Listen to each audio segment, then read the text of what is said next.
எல்லோருக்கும் வணக்கம். இன்றைக்கி நம்ம சேனலில் நோய் எதிர்ப்பு சக்தி தரக்கூடிய முருங்கைக்கீரையை வச்சு 2 விதமாக தோசை எப்படி செய்கிறதுன்னு பார்க்கலாம். இதை செய்யறதுக்கு 1 கப் பச்சைப்பயிரும் 1/2 கப் பச்சரிசி இது ரெண்டையும் நல்லா அலசிட்டு ஒரு 6 மணி நேரத்துக்கு ஊற வச்சுக்கோங்க.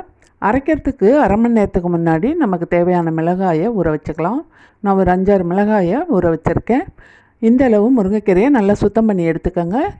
இதை 2 தடவை நல்லா அலசிட்டு மிக்ஸி ஜாரில் சேர்த்துக்கலாம். தண்ணியை வடிகட்டிட்டு சேர்த்துக்கோங்க.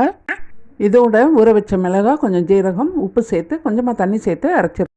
அதுக்கப்புறம் ஊற வச்சுருக்கிற பச்சைப்பயிறு, பச்சரிசி அதுலேருந்து பாதியை இதோடு சேர்த்து நல்லா அரைச்சிருங்க. மீதியை இன்னொரு தடவை போட்டு கொஞ்சமாக தண்ணி சேர்த்து அரைச்சிட்டு பவுலில் சேர்த்து நல்லா மிக்ஸ் பண்ணிவிடுங்க.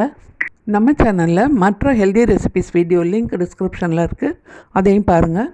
குழந்தைங்க, பெரியவங்க, வெயிட் லாஸ் பண்ணணும்னு நினைக்கிறவங்க எல்லாருமே இந்த தோசை எடுத்துக்கலாம். கட்டி பெருங்காயம் ஊற வச்ச தண்ணியை கொஞ்சமாக சேர்த்து நல்லா கலந்து விட்டுடலாம். பெருங்காயத்தூள் வேணாலும் சேர்த்துக்கோங்க.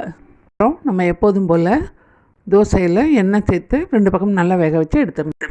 இன்னொரு விதமாகவும் முருங்கைக்கீரை தோசை செய்யலாம். இந்த அளவு கீரையை நல்லா சுத்தம் பண்ணி அலசிட்டு எடுத்துக்கலாம். இதுக்கப்புறம் ஸ்டவ் ஆன் பண்ணி கடாயை வச்சு கொஞ்சமாக எண்ணெய் சேர்த்து 4-5 பல்லு பூண்டை நல்லா தட்டிட்டு சேர்த்துக்கோங்க.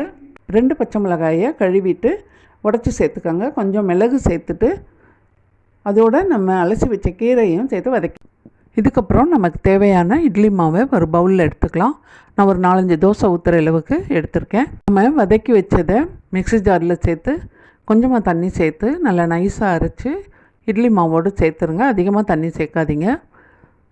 இது எல்லாத்தையும் நல்லா கலந்து விட்டுட்டு கீரைக்கு தேவையான உப்பு கொஞ்சமாக சேர்த்துக்கோங்க. நம்ம இட்லி மாவில் ஏற்கனவே உப்பு சேர்த்துட்டோம்.